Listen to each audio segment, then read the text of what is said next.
Chapter 7. A room to myself was assigned to me in this vast edifice. It was prettily and fantastically arranged, but without any of the splendor of metalwork or gems which was displayed in the more public apartments. The walls were hung with a variegated matting made from the stalks and fibers of plants, and the floor carpeted with the same. The bed was without curtains, its supports of iron resting on balls of crystal, the coverings of a thin white substance resembling cotton. There were sundry shelves containing books. A curtained recess communicated with an aviary filled with singing birds, of which I did not recognize one resembling those I have seen on earth, except a beautiful species of dove, though this was distinguished from our doves by a tall crest of bluish plumes. All these birds had been trained to sing in artful tunes, and greatly exceeded the skill of our piping bullfinches, which can rarely achieve more than 2 tunes, and cannot, I believe, sing those in concert. One might have supposed oneself at an opera in listening to the voices in my aviary. There were duets and trios and quartets and choruses, all arranged as in one piece of music. Did I want silence from the birds, I had but to draw a curtain over the aviary, and their song hushed as they found themselves left in the dark. Another opening formed a window, not glazed, but on touching a spring, a shutter ascended from the floor, formed of some substance less transparent than glass, but still sufficiently pellucid to allow a softening view of the scene without. To this window was attached a balcony, or rather hanging garden, wherein grew many graceful plants and brilliant flowers. The apartment and its appurtenances had thus a character, if strange in detail, still familiar, as a whole, to modern notions of luxury, and would have excited admiration if found attached to the apartments of an English duchess or a fashionable French author. Before I arrived, this was Z's chamber. She had hospitably assigned it to me. Some hours after the waking up which is described in my last chapter, I was lying alone on my couch, trying to fix my thoughts on conjecture as to the nature and genus of the people amongst whom I was thrown, when my host and his daughter Z entered the room. My host, still speaking my native language, inquired with much politeness whether it would be agreeable to me to converse, or if I preferred solitude. I replied that I should feel much honored and obliged by the opportunity offered me to express my gratitude for the hospitality and civilities I had received in a country to which I was a stranger, and to learn enough of its customs and manners not to offend through ignorance. As I spoke, I had, of course, risen from my couch, but Z, much to my confusion, curtly ordered me to lie down again, and there was something in her voice and eye, gentle as both were, that compelled my obedience. She then seated herself unconcernedly at the foot of my bed, while her father took his place on a divan a few feet distant. "But what part of the world do you come from?" asked my host, "that we should appear so strange to you, and you to us? I have seen individual specimens of nearly all the races differing from our own, except the primeval savages who dwell in the most desolate and remote recesses of uncultivated nature, unacquainted with other light than that they obtain from volcanic fires, and contented to grope their way in the dark, as do many creeping, crawling, and flying things. But certainly you cannot be a member of those barbarous tribes, nor, on the other hand, do you seem to belong to any civilized people." I was somewhat nettled at this last observation, and replied that I had the honor to belong to one of the most civilized nations of the earth, and that, so far as light was concerned, while I admired the ingenuity and disregard of expense with which my host and his fellow citizens had contrived to illumine the regions unpenetrated by the rays of the sun,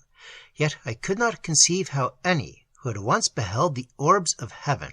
could compare to their luster the artificial lights invented by the necessities of man. But my host said that he had seen specimens of most of the races differing from his own, save the wretched barbarians he had mentioned. Now, was it possible that he had never been on the surface of the earth, or could he only be referring to communities buried within its entrails? My host was for some moments silent. His countenance showed a degree of surprise which the people of that race very rarely manifest under any circumstances, howsoever extraordinary.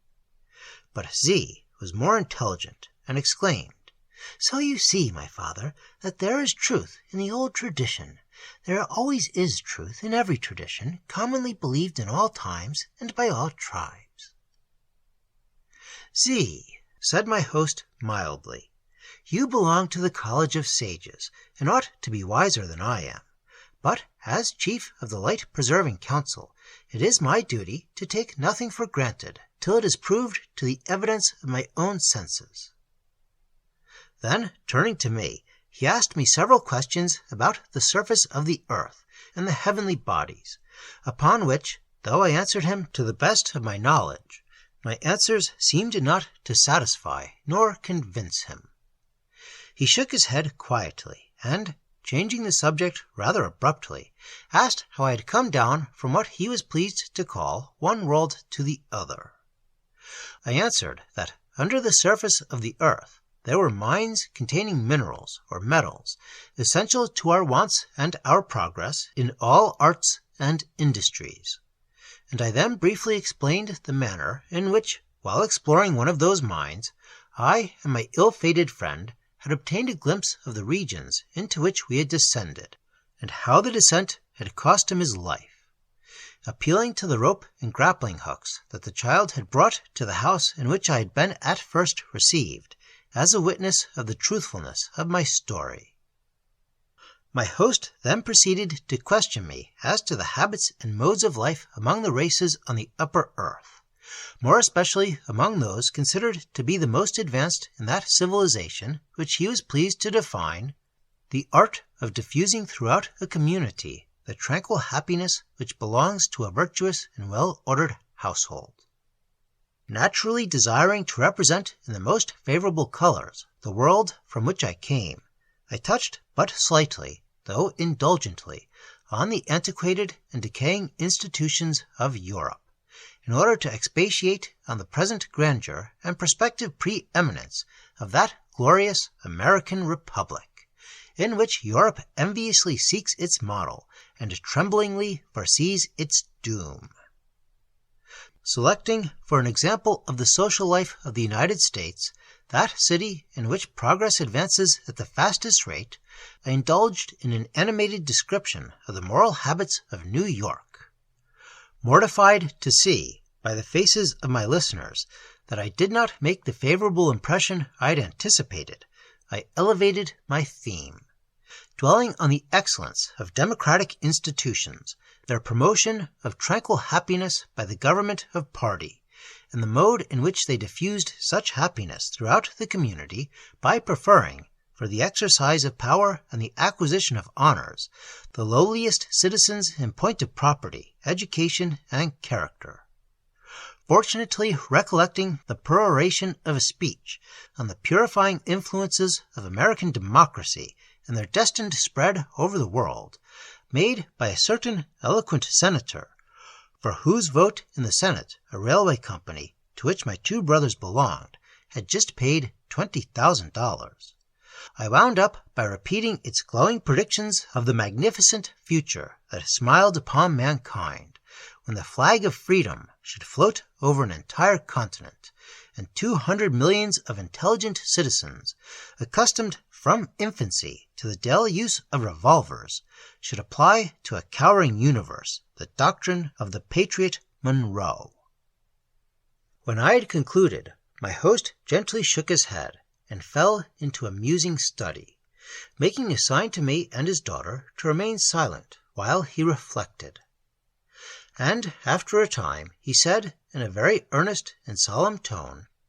"If you think, as you say, that you, though a stranger, had received kindness at the hands of me and mine, I adjure you to reveal nothing to any other of our people respecting the world from which you came, unless, on consideration, I give you permission to do so. Do you consent to this request?" "Of course, I pledge my word to it," said I, somewhat amazed, and I extended my right hand to grasp his.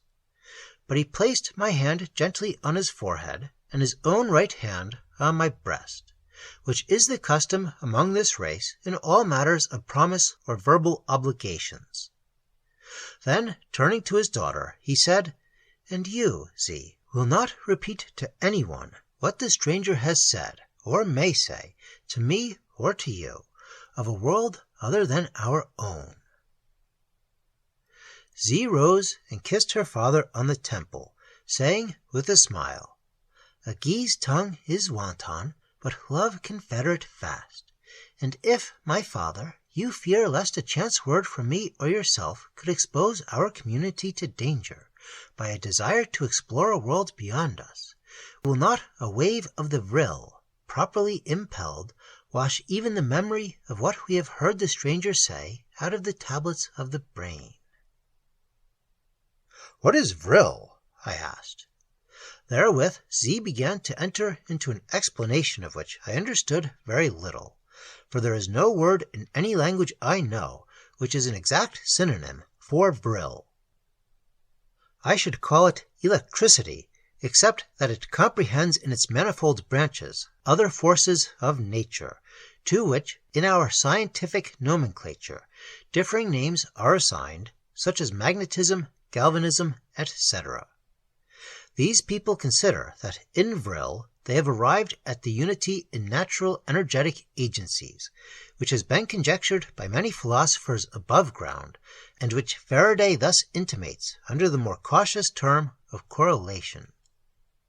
"I have long held an opinion," says that illustrious experimentalist, "almost amounting to a conviction, in common, I believe, with many other lovers of natural knowledge, that the various forms under which the forces of matter are made manifest have one common origin, or, in other words, are so directly related and mutually dependent that they are convertible, as it were, into one another, and possess equivalents of power in their action." These subterranean philosophers assert that by one operation of vril, which Faraday would perhaps call atmospheric magnetism, they can influence the variations of temperature. In plain words, the weather, that by operations akin to those ascribed to mesmerism, electrobiology, Odic force, etc., but applied scientifically, through vril conductors, they can exercise influence over minds and bodies, animal and vegetable, to an extent not surpassed in the romances of our mystics. To all such agencies they give the common name of vril. Z asked me if, in my world, it was not known that all the faculties of the mind could be quickened to a degree unknown in the waking state, by trance or vision, in which the thoughts of one brain could be transmitted to another, and knowledge be thus rapidly interchanged. I replied that there were amongst us stories told of such trance or vision, and that I had heard much and seen something in mesmeric clairvoyance, but that these practices had fallen much into disuse or contempt, partly because of the gross impostures to which they had been made subservient, and partly because, even where the effects upon certain abnormal constitutions were genuinely produced, the effects, when fairly examined and analyzed, were very unsatisfactory, not to be relied upon for any systematic truthfulness or any practical purpose, and rendered very mischievous to credulous persons by the superstitions they tended to produce. Z received my answers with much benignant attention, and said that similar instances of abuse and credulity had been familiar to their own scientific experience in the infancy of their knowledge, and while the properties of vril were misapprehended, but that she reserved further discussions on this subject till I was more fitted to enter into it. she contented herself with adding that it was through the agency of vril, while I had been placed in the state of trance, that I had been made acquainted with the rudiments of their language, and that she and her father, who alone of the family took the pains to watch the experiment, had acquired a greater proportionate knowledge of my language than I of their own. Partly because my language was much simpler than theirs, comprising far less of complex ideas, and partly because their organization was, by hereditary culture, much more ductile and more readily capable of acquiring knowledge than mine. At this I secretly demurred, and having had in the course of a practical life to sharpen my wits, whether at home or in travel, I could not allow that my cerebral organization could possibly be duller than that of people who had lived all their lives by lamplight. However, while I was thus thinking, Z quietly pointed her forefinger at my forehead and sent me to sleep.